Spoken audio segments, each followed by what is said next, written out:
𝗠tože is a certified financial planner and the author of the book, Financial Planning Made Personal. And he is here with us now, certified financial planner and author of Financial Planning Made Personal, 𝗠tože. Lavrence, great to see you. Thanks. Yeah, great for being here. Did you have a great Thanksgiving weekend? It was awesome. All right, Thank well, you we're so much. so happy to have you here. It was a financially taxing year for so many of us with inflation, just going to the grocery store. If we want to get ahead for next year, which I believe most of us do, you got 3 tips for us today. I'm going to read the first tip. Tax loss harvesting, or offsetting your capital gains tax. Walk us through how an average investor can take advantage of that strategy. Sure. I mean, from an investing standpoint, 2024 was a pretty good year, and people have a great deal of gains in their portfolios. So that presents themselves with a great opportunity to take advantage if they have losses in their portfolio. So what they do is they look for those losses in the portfolio, sell them, and then they can use those losses to offset the gains that they've accumulated across during the year, lower their tax liability, and put them in a better position. But when do you cut your losses and sell? When do you know now is the time to do that? That's an emotional question sometimes. You have to look in the portfolio, and if that thing is not doing well and you don't expect it to do well, then you have to cut your losses. But you can also take another approach, and that is, if you really believe in the holding, you can double up on the holding now, wait 31 days, and then sell it and take the loss. Now, we're a little late in the year to do that because we're at December 1st and you have to wait 30 days. So it may be a little bit too late for this year, but keep that in mind for next year. Yeah. So that's another way you could go about it. So there's a recent survey that I want to share with you. I know you know this. It's more for our viewers. Americans believe they need nearly $1.5 million in savings to retire comfortably. I heard that years ago. Does that still stand true?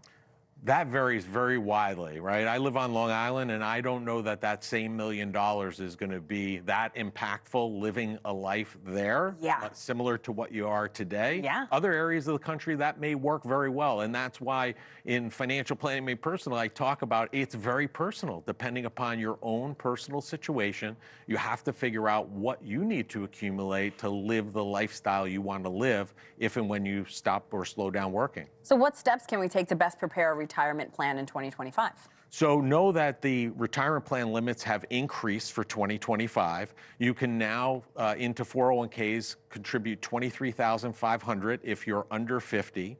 If you're 50 or turning 50 or over, you can add another $7,500 to that, to $31,000.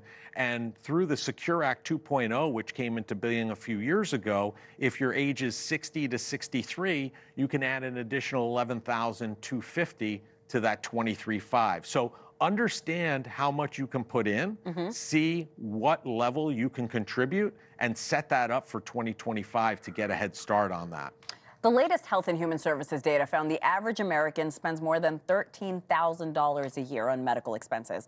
A lot of Americans really rely on the flex spending accounts to cover those costs. You're nodding your head, you know this. So that brings us to your final tip. How can we maximize those benefits? So if you're putting the money in, make sure you're using it, because a lot of people forget. They go to the supermarket, they buy FSA eligible items and forget to use the dollars that they put away. So if you're going to use it and put the money away, make sure you are using the benefits of it.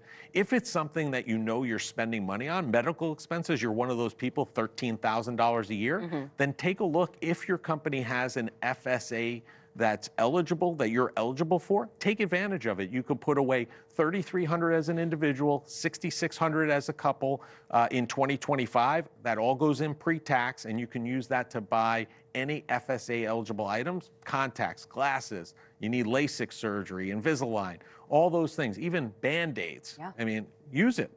I have about 30 seconds left. What mistakes do you see Americans more commonly that can be easily rectified? 2 things. One is not saving early enough. That's a big one, because you don't get to take advantage of compound interest. And I would say another one is looking at, if you have a 401k, putting in an amount equal to what your employer is going to match. If your employer is matching 6%, don't be putting in 3, put in 6. Get the quote unquote free money. There's not many places you can do that. Not anymore. No. Certainly not. 𝗠ance, thank you so much. Always appreciate the advice.